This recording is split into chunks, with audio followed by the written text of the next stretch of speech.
gens, j'espère que vous allez bien. Alors, tout d'abord, désolée pour le retard. C'est vrai que ce mois-ci, j'ai pris un petit peu de retard dans les guidances mensuelles avec les fêtes. Il y a eu l'anniversaire de ma fille il y a quelques jours. Donc oui, j'ai pris du retard, je m'en excuse. Bon, on est parti pour votre guidance, là pour janvier du coup. Et on va commencer tout de suite avec l'énergie. L'énergie qui va influencer votre mois, l'énergie sous-jacente qui sera présente un petit peu tout ce mois-ci, qui n'est pas la vôtre d'ailleurs, qui est alentour, ok? C'est la reine d'épée. La reine d'épée, qu'est-ce que c'est? C'est une énergie tranchante, assez froide d'ailleurs, c'est une énergie, c'est l'énergie de celle ou celui qui ne pèse pas ses mots, parce qu'il n'y a pas d'émotionnel qui rentre en compte. Voilà, c'est quelqu'un qui va trancher froidement, en toute logique, avec son intellect. Donc c'est quelqu'un qui est très intelligent d'ailleurs. C'est quelqu'un qui sait voir. Ok, c'est quelqu'un qui sait voir loin, qui sait voir de façon stricte, ferme et logique. C'est quelqu'un qui va envisager toutes les possibilités avec son intellect, hein, comme je disais. Et qui va du coup apercevoir peut-être de nouveaux horizons, des horizons qu'on n'aurait peut-être pas pu apercevoir en utilisant nos émotions, en tout cas en se laissant submerger par nos émotions. Vous voyez ce que je veux dire? C'est quelqu'un qui va être d'une compréhension d'une situation ou de l'évolution d'une situation de façon très claire et très limpide. Voilà, c'est ça la reine d'épée. Et c'est ce qui va influencer tout votre mois de janvier. Ça veut dire que vous pourriez avoir cette possibilité de voir clairement une situation qui n'était peut-être pas claire jusqu'à présent ou qui était peut-être un peu biaisée par les émotions. Voilà, je pense que c'est une invitation à être clair dans sa tête et dans son cœur. Voilà, en gros, c'est une invitation de l'univers, de la vie, pour voir les choses. Je ne sais pas comment expliquer ça. De toute façon, il y a des chances que vous n'ayez pas trop le choix. On a la tour ici, mais il y a quelque chose comme ça où j'ai ce sentiment, soit que vous voilez la face par rapport à une situation ou une relation, possiblement une relation, soit vous voiliez la face jusqu'à présent, ou vous vouliez lutter contre quelque chose, lutter contre la raison quelque part, parce que peut-être que les sentiments rentraient en compte, effectivement, peut-être que vous ne vouliez pas lutter contre ces émotions-là, mais vous luttiez contre la logique et contre la raison. Et peut-être que là, c'est une invitation à agir de façon plus raisonnable, en réfléchissant davantage. Voilà. Je pense que c'est une invitation. Votre énergie à vous, c'est la tempérance et le chevalier de denier. Alors là, c'est tout en lenteur. Là, il y a de la patience, voilà, c'est le mot que je cherchais. Avec ces énergies, oui, alors là, on ne fait pas les choses avec impulsivité, avec vitesse. On n'est pas très dans le rapide ici, hein. On est dans la patience, on est dans la lenteur. La tempérance, effectivement, c'est une énergie très très douce, c'est une énergie de guérison. Je pense que vous avez des choses à guérir et c'est peut-être pour ça qu'on vous demande d'avoir les idées claires ce mois-ci. C'est pour ça qu'on vous invite à avoir les idées claires parce que peut-être qu'il y a des situations dans votre vie qui nécessitent une réflexion plus poussée pour comprendre ce qui s'est passé, puisqu'il y a une guérison ici. Hein. Donc comprendre ce qui s'est passé là, dans un passé plutôt récent, je suppose. Essayer de comprendre pourquoi les choses n'ont peut-être pas fonctionné ou comment ça a pu fonctionner pour pouvoir réitérer ces petites victoires. Je ne sais pas réellement ce que ça concerne, hein, mais en tout cas, il est question de réfléchir et de penser des blessures. Voilà. Là, on vous invite vraiment à l'introspection, je pense. La tempérance, c'est l'énergie de l'harmonie aussi. Équilibrer ces énergies. Alignement énergétique, j'entends. C'est une invitation à s'aligner, à être en accord avec soi-même. C'est ça, cette forme de guérison. Ok ? Et pour ça, je pense que vous avez compris, en tout cas pour le mois de janvier, vous êtes dans cette énergie de doucement mais sûrement. Le chevalier de denier, lui, effectivement, il n'est pas très rapide, c'est le chevalier le plus lent du tarot, mais chaque pas est assuré. Il sait ce qu'il fait. Voilà. Il est peut-être plus lent que les autres, mais en attendant, c'est du solide ce qu'il est en train de construire. Ok, les autres vont peut-être beaucoup plus vite que lui, mais à la prochaine tempête, il sait très bien que sa construction à lui va tenir. C'est comme l'histoire des trois petits cochons, vous connaissez, je suppose. Bah voilà. Lui, il sait que ça va tenir. Et je pense que là, on parle clairement de votre guérison. C'est-à-dire qu'il y a quelque chose de pas d'irrévocable, mais il y a quelque chose, c'est une belle guérison en fait. Vous voyez ce que je vais dire? C'est pas comme si vous mettiez simplement un pansement. C'est pour ça que c'est long. Vous ne mettez pas un pansement sur vos plaies, juste pour les cacher, juste pour dire bon voilà, c'est bon, je m'en suis occupée. Non, non. Ça, cette grande réflexion, le fait de voir plus loin, le fait d'envisager l'avenir peut-être autrement même, eh bien, ça vous oblige à traiter vos blessures de façon profonde et réelle. Voilà. C'est pour ça que vous prenez ce temps-là pour vous. Peut-être qu'il y a une petite mise en retrait, hein, peut-être dans vos relations, peut-être, non, professionnellement, j'ai pas forcément l'impression, mais peut-être que dans votre vie en général, vous mettez un petit peu, vous mettez de la distance peut-être. Il est possible que ça soit avec les autres, hein, mais parce que vous devez réfléchir. Vous devez réfléchir. Là, en dos de deck, regardez, on a la 3 de coupe, et juste derrière, on a la 2 de denier. La 2 de denier, c'est je jongle un petit peu entre deux façons de faire, deux états d'être, entre plusieurs choses. J'essaie de trouver mon équilibre, mais en attendant, c'est pas une hésitation, je le sens pas réellement comme une hésitation, mais je tâtonne un peu. Vous voyez? Je tâtonne un peu parce que j'ai besoin de ce temps-là pour retrouver de la légèreté en moi. Là, pour moi, le 3 de coupe, cette 3 de coupe représente la légèreté. Peut-être qu'il y a eu trop de sérieux, peut-être qu'il y a eu trop de cassures en vous ces derniers temps, possiblement ces dernières années. Trop de cassures. Vous avez besoin de réintégrer un peu plus de légèreté, un peu plus de joie dans votre vie. La 3 de coupe, c'est le partage, c'est les rires, c'est la joie, c'est être diverti, c'est profiter du moment présent sans se prendre la tête. Voilà, c'est surtout ça, sans se prendre la tête. Et je pense que vous captez que vous avez besoin de ce temps de je souffle un peu, je réfléchis à ma vie, je fais un peu le bilan peut-être. Il y a peut-être un peu de ça, je fais le bilan, je sais que je dois prendre du temps pour moi, je dois être patient avec moi-même, je dois être patient dans ma vie parce que si j'ai envie que mes désirs se matérialisent dans la matière, eh bien il faut que je m'occupe de moi, il faut que je prenne soin de moi et ce temps-là est précieux.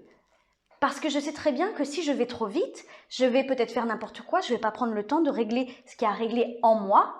Et au final, ça finira par ressurgir et ça compromettra mes désirs et ce que j'ai envie de concrétiser dans ma vie. Voilà, j'ai l'impression que vraiment vous en êtes là.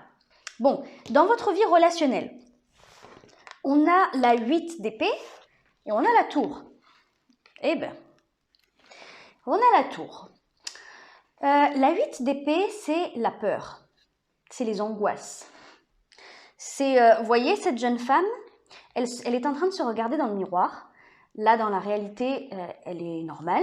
Mais par contre, dans sa tête, dans sa vision d'elle-même, elle se sent piégée, ligotée, totalement enfermée. En plus, on lui a mis, elle s'imagine avec un bandeau sur les yeux. Donc, elle s'imagine ne pas avoir de réponse. C'est la crainte, ça c'est vivre dans la peur.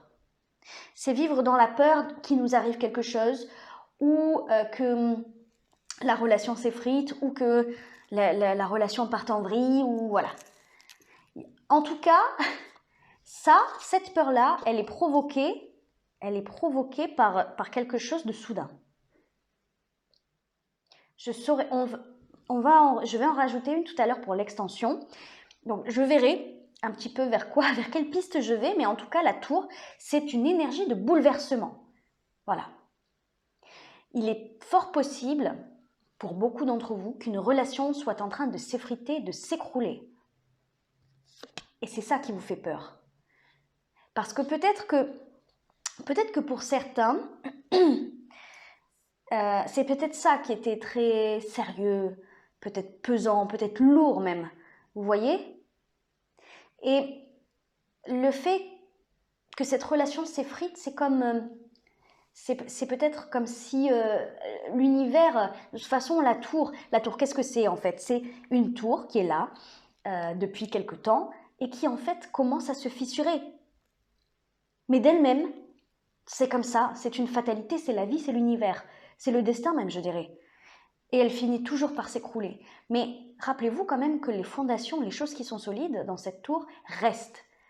Tout ce qui s'en va, c'est tout ce qui est obsolète, tout ce qui n'a plus lieu d'être dans votre vie, tout ce qui doit disparaître, tout ce qui ne vous sert plus. C'est visiblement quelque chose qui vous a servi pendant un moment, hein, ça vous a été bénéfique, ça vous a été utile. Quand je dis ça, je parle de la relation ou de la personne elle-même, hein, à vous de voir comment vous placez les choses. Mais quoi qu'il en soit, ça a été bénéfique pour vous un moment. Sauf que là, ça ne l'est plus. On parle de relationnel, hein. Je ne parle pas forcément de sentimental. Donc ça peut être, oui, un conjoint, bien entendu, mais comme ça peut être un ami, comme ça peut être quelqu'un de la famille. Il y a quelque chose qui est bouleversé, qui est bousculé dans une de vos relations. Bon, c'est soudain, c'est peut-être une annonce foudroyante.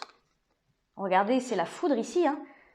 Donc c'est peut-être quelque chose de foudroyant, peut-être que c'est votre conjoint qui vous annonce que il a envie de rompre, peut-être que c'est une amie qui vous annonce qu'elle part à l'autre bout du monde alors que vous comptez absolument sur elle. Vous voyez, ça peut être n'importe quoi. Mais c'est une annonce foudroyante. Et le truc, c'est que ça vous fait peur. Cette annonce-là vous fait peur. Mais j'ai le sentiment, c'est peut-être pour ça qu'on vous demande de prendre du recul et de ne pas laisser vos sentiments prendre le dessus, parce que juste prendre cette annonce-là, avec ce recul-là, cette prise de hauteur, et juste avec le mental et l'esprit, ça vous fera juste vous sentir plus léger, moins sérieux, parce que vous allez peut-être comprendre que c'est comme ça que ça doit se passer. C'est comme ça que ça doit se passer. Et je pense que vous le sentez au fond de vous. Ça, ce n'est que mental, c'est la peur. Le fait de se dire, oh là là, comment je vais faire maintenant que cette personne n'est plus là, ou maintenant que cette personne m'a annoncé ça, comment je vais faire? Est-ce que j'en suis capable? Vous voyez ce genre de choses? Mais au fond, je suis sûre que vous savez que vous devez prendre... C'est pas pour rien ça. C'est pas pour rien qu'une relation part en vrille ou qu'une relation se termine. Parce que vous devez prendre ce temps-là pour vous, pour soigner vos blessures. C'est important et c'est primordial même, je dirais. Et vous le savez. Bon, dans votre vie professionnelle, on a la 9 de denier et on a le roi de bâton. Bon, le roi de bâton, c'est certainement votre énergie. C'est une énergie d'action, de feu, de maîtrise aussi, de maturité, puisque c'est un roi. Le roi, il est sur son trône, il donne des ordres, il dirige des équipes, etc. Peut-être effectivement que c'est votre cas, peut-être que vous êtes haut placé, ou peut-être que vous dirigez une équipe, que vous êtes manager, etc. Ça, c'est possible pour beaucoup d'entre vous, hein, parce que quand même avec ces énergies, je pense que pour certains, vous avez des postes pas mal, hein, des postes de cadre ou des postes peut-être... des postes. Peut-être même que certains sont indépendants, voyez, parce que la 9 de denier va représenter cette forme d'indépendance. Je pense que si vous n'êtes pas indépendant clairement comme ayant une entreprise ou une auto-entreprise, etc., je pense que c'est une recherche de votre part d'avoir plus d'autonomie. Et vous allez la chercher, vous allez la trouver, cette autonomie-là. Il y a quelque chose qui impulse une certaine force, là, ce mois-ci, avec ce roi de bâton, je sens de la force, je sens cette volonté de vaincre, de réussir, de triompher. Vous voyez, c'est un charisme. Lui, il est charismatique, ce roi. C'est un roi lumineux, c'est un roi flamboyant. Dès qu'il entre dans une pièce, tout le monde le regarde. Dès qu'il fait quelque chose, tout le monde le félicite parce il dégage quelque chose d'admiratif. Voilà, on va dire les choses comme ça. Il dégage quelque chose qui pousse les gens à le regarder, à l'admirer et à vouloir être comme lui. Et ça, pour moi, c'est une énergie que vous incarnez pendant le mois de janvier. C'est-à-dire que vous êtes flamboyant. Vous rayonnez de charisme. Vous rayonnez d'énergie. Vous voyez ce que je veux dire? Vous êtes énergique, clairement. Vous passez à l'action. Vous n'hésitez pas à prendre des risques. Vous n'hésitez pas je sais pas, à commencer à faire des démarches en tout genre, à diriger, à maîtriser, à prendre des décisions. Vous prenez les choses en main dans votre vie professionnelle. Et pour moi, cette 9 de denier indique tout simplement que non seulement grâce à ce que vous faites, vous pourriez recevoir peut-être pour certains une somme d'argent, comme une prime ou quelque chose comme ça, ou si c'est votre... comment dire si vous êtes indépendant et que vous gagnez votre argent avec votre travail, vous pourriez du coup accroître un petit peu vos revenus. Vous voyez ce que je veux dire?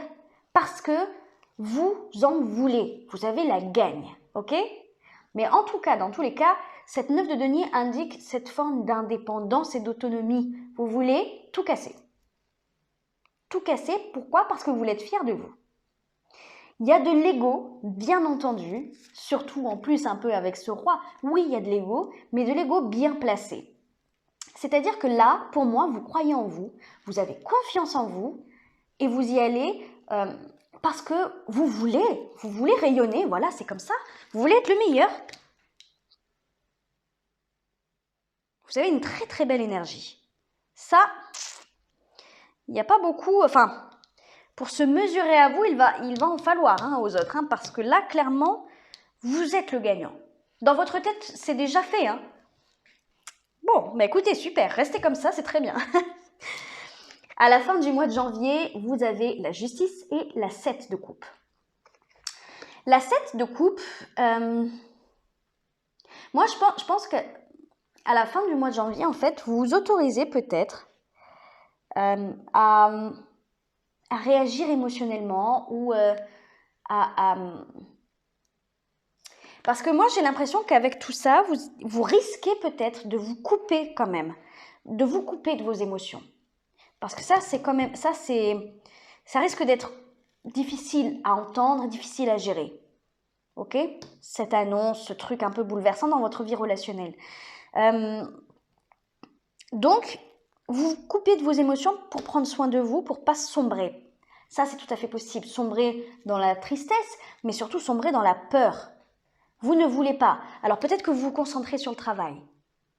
Voilà. Donc peut-être que vous vous coupez de tout ce qui est relationnel, peut-être que vous prenez de la distance, voyez. Et j'ai l'impression qu'à la fin du mois de janvier, il y a une part émotionnelle qui revient. La 7 de coupe va représenter celui qui ne sait pas ce qu'il ressent. Il ne sait pas ce qu'il désire, il ne sait pas ce qu'il ne veut plus, ou à la rigueur peut-être ce qu'il ne veut plus, mais il ne sait pas ce qu'il ressent. Il est un peu perdu émotionnellement.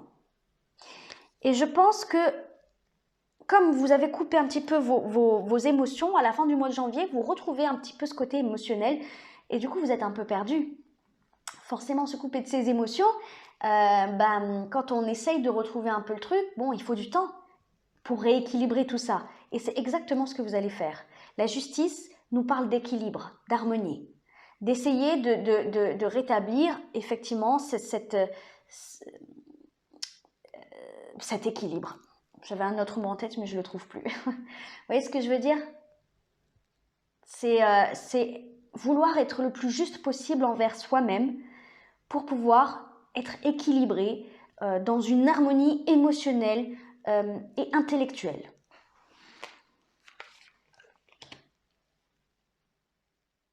Le conseil qui vous est donné, force illimitée. Toute force vient de l'intérieur. Quelle impulsion ressentez-vous? Faites-vous confiance et soyez sûr de vous.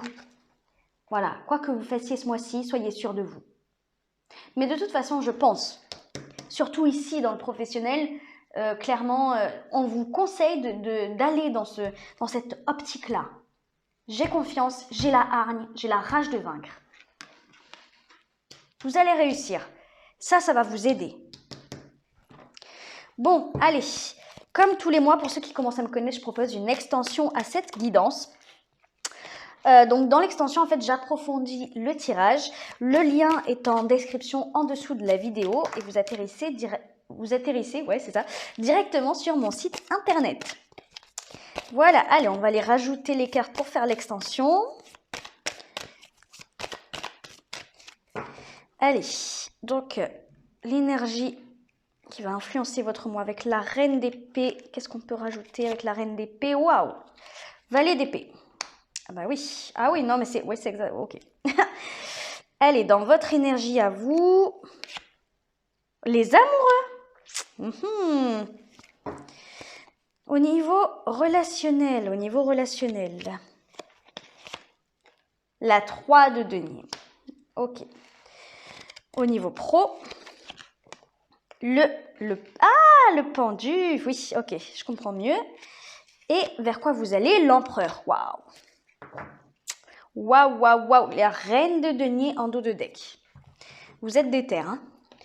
Ok, bon, pour ceux qui me laissent là, je vous fais plein de gros bisous. N'hésitez pas à liker, à commenter, à vous abonner. Ça me fait toujours très plaisir. Et pour ceux qui me retrouvent dans l'extension, je vous dis à tout de suite. Ciao, ciao.